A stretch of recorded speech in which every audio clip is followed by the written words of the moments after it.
Friends வாங்க நம்ம இன்னைக்கு முகில் மல்டி மில்லட் தோசை மிக்ஸ் வச்சு இன்ஸ்டண்ட்டாக டக்குன்னு எப்படி ஒரு இட்லி தோசை வீட்லேயே ப்ரிப்பேர் பண்ணலாங்கிறத பார்க்கலாம் வாங்க. இதில் நாங்கள் வந்து 10 நேச்சுரல் இன்க்ரீடியன்ட்ஸ் அதாவது மில்லட்ஸ் யூஸ் பண்ணியிருக்கோம்.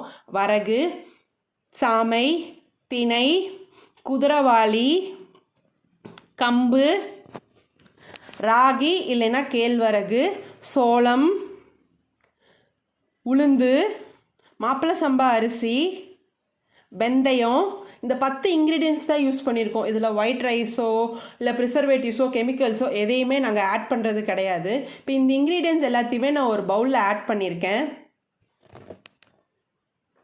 இதை நல்லா 3 to 4 டைம்ஸ் நல்லா வாஷ் பண்ணி எடுத்துக்கிறேன்.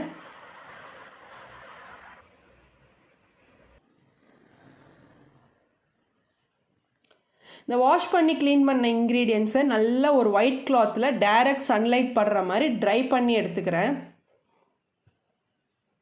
இப்போ நம்ம ட்ரை பண்ண இன்க்ரீடியன்ஸ் எல்லாத்தையுமே மிஷினில் நைஸாக தோசை மாவு பதத்துக்கு வர மாதிரி பவுடராக அரைச்சி எடுத்துக்கிறேன்.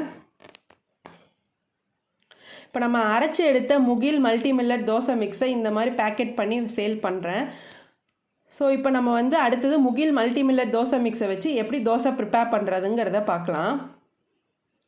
இப்போ முகில் மல்டி மில்லட் தோசை மிக்ஸோட குக்கிங் மெத்தட் பார்க்கலாம்.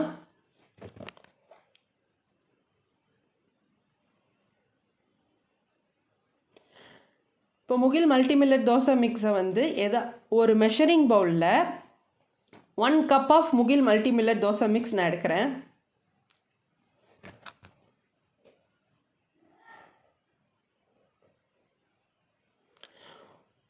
One cup of Mugil multi millet dosa mix எடுத்தாச்சு.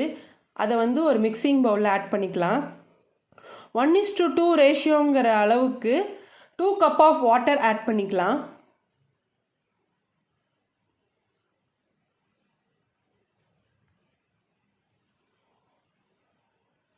கூடவே ஃபெர்மெண்டேஷனுக்காக நம்ம வீட்டில் நார்மல் தோசை மாவு வச்சுருப்போம் இல்லைங்களா, அது ஒரு 2 ஸ்பூன், அப்படி இல்லை அப்படின்னா 2 ஸ்பூன் ஆஃப் தயிர் ஆட் பண்ணிக்கலாம்.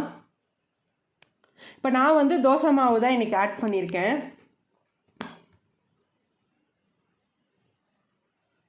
கூடவே இந்த மாவுக்கு தேவையான உப்பு ஒரு கரண்டியோ இல்லை ஒரு பீட்டரோ வச்சு நல்லா கட்டி இல்லாமல் கலந்து விட்டுக்கோங்க.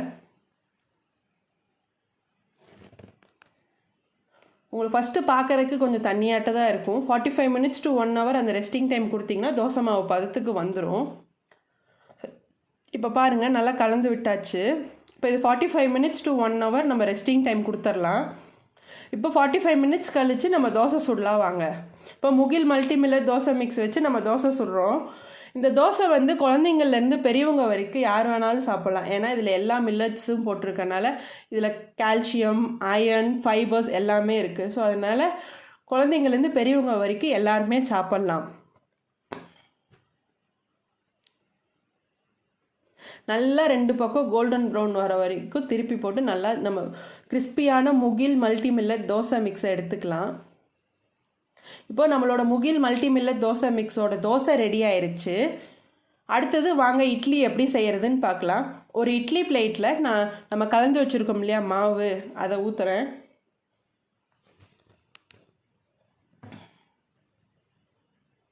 சைட் பை சைட் நான் இட்லி பேனையும் நான் ஹீட் பண்ணி வச்சுருக்கேன்.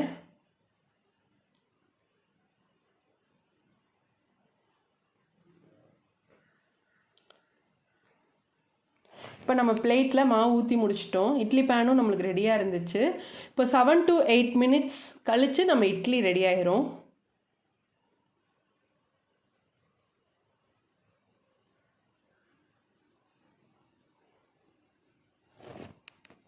இப்போ நம்மளோட 7 to 8 மினிட்ஸ் கழித்து இட்லி எப்படி இருக்குதுன்னு பார்க்கலாம். நம்மளோட முகில் மல்டி மில்லட் தோசை மிக்ஸை வச்சு இட்லியும் நம்மளுக்கு ரெடி ஆயிருச்சு. நம்மளோட Mugil multi millet dosa mix வந்து இப்போ எல்லா பக்கம் கிடைக்கிது. ஸோ நீங்கள் எங்களுக்கு ஃபோன் பண்ணிங்கனாலோ இல்லை ஆன்லைனில் ஆர்டர் கொடுத்தீங்கனாலோ எதுலேனாலும் நாங்கள் உங்களுக்கு டைரெக்டாக டெலிவரி கொடுத்துருவோம். தேங்க்ஸ் ஃபார் வாட்சிங்.